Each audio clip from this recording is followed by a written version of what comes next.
you can't pay rent with joy. You can't buy, as happy as we were, as peaceful as we were, you can't buy groceries with peace. And so as much as I truly ignored money, like I would never talk about money. If people talked about money, I was like, you're too focused on money. God provides. Don't worry about it. Don't think about it. Like, as much as I wanted to ignore the money conversation, that was the day that I was like, Toyin, you are ignoring this at the expense of your child and of your future. And I think, when you're single, it doesn't matter. I could eat rice and rice, plain rice for years as a single person. Me and my husband, we're very humble people. We don't care. So we could struggle together. But the moment there's a child in the mix, it's like, what life am I going to give my child? And so that was my wake up call.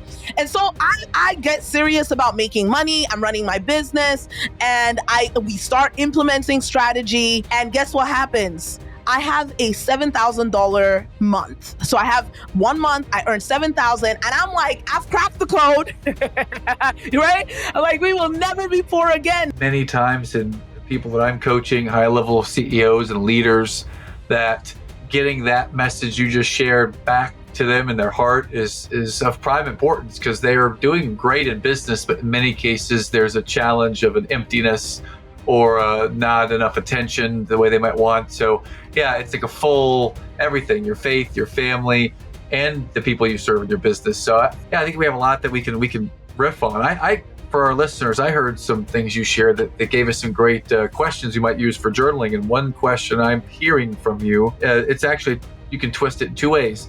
One, how am I honoring the people that God has gifted me in my life? And then how am I honoring God through the people that God has gifted me? So either way, you're honoring God and you're honoring people. That's you. And what he said to me that day that changed my life, he said, you've been afraid that if you make too much money, you would put money above me. The problem is, I told you to run a business.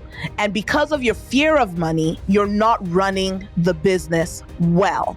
So you've already put money above me, but what you did was you put the fear of money above what I told you to do, which was run a strong, profitable business. And that changed my life, because as soon as I realized that I had already put money above God, which was the very thing I was trying not to do, I got mad. Like, I got angry. And the guy was still talking to me. I'm not paying attention anymore.